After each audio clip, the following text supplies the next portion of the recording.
Non, non, mais là... Vas-y, vas-y, vas-y. Oui, vas-y, vas-y, vas-y. Si, si. Vas-y, Boré, héros. Allez. Lis ton texte, lis ton texte. Lis ton texte. Héros, lis ton texte. Lis ton texte, vas-y. Moi, je voulais alerter tous les parents qui ont des adolescents, parce qu'on sait qu'à la rentrée, ils vont vouloir que tous nos adolescents soient appliqués. Et il y aura une discrimination entre les vaccinés et les non-vaccinés. Il faut savoir que déjà au niveau ministériel, ils ont prévu que dans une classe, lorsqu'il y aura un seul cas contact, les non-vaccinés devront rester à la maison. Et donc ça, c'est un scandale. Il faut que tous les parents se lèvent. Tous ceux qui ont des enfants en collège et en lycée et en université se lèvent. Ne laissez pas vos parents, ne laissez pas vos enfants se faire piquer.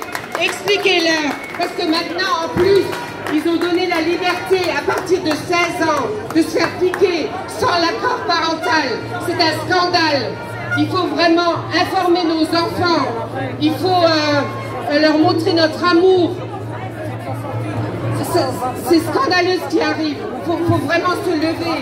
Et voilà. Et une nouveauté aussi pour les enfants à partir de 12 ans. J'ai entendu aux infos que maintenant l'accord d'un seul parent était nécessaire. Alors pour les parents qui sont en discorde sur cette vaccination, ça va être très compliqué. Pour les parents séparés, divorcés, qui va avoir le dessus? Est-ce que c'est la parole de celui plus peur vacciné, ou est-ce que c'est la parole du parent sage qui ne va pas faire n'importe quoi à son enfant? Il faut absolument vous réunir entre parents d'élèves à la rentrée et avant la rentrée, informer autour de vous dans vos villages, dans vos quartiers. Il faut prendre les documents à l'appui. Vous trouvez des choses sur Internet. Nous, les complotistes, on regarde que Internet, bien sûr. Voilà.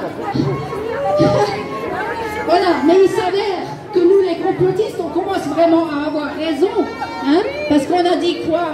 On a dit on va nous imposer le vaccin au début. Toutes ces restrictions. Ben voilà, on y arrive. On nous impose le vaccin. En tout cas, on nous incite fortement.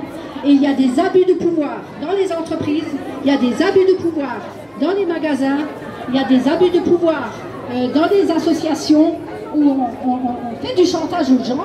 Il ne faut pas l'écouter. Il n'y a rien qui est légal si ce n'est un courrier officiel envoyé en RAR avec la loi qui dit que vous êtes obligé. Sans cela, personne ne peut vous obliger. Et il y a énormément de pression dans les familles et ça divise.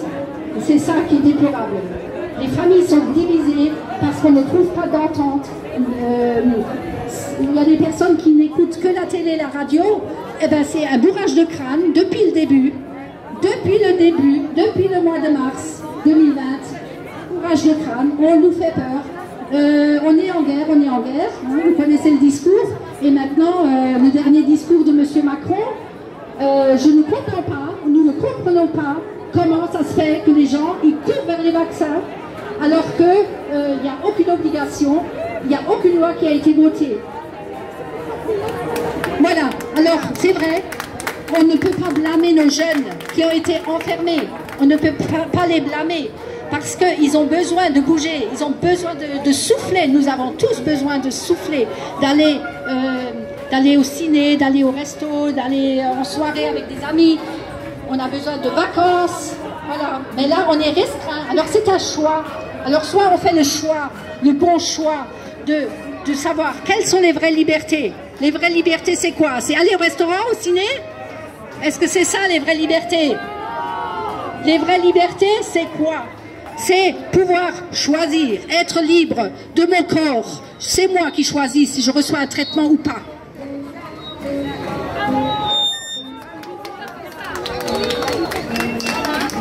Alors, j'ai encore autre chose à vous annoncer, dont certains... Ah, la musique, alors la musique, ça fait partie de la vie.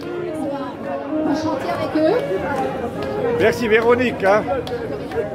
Tu te verras sur YouTube. Allez, on va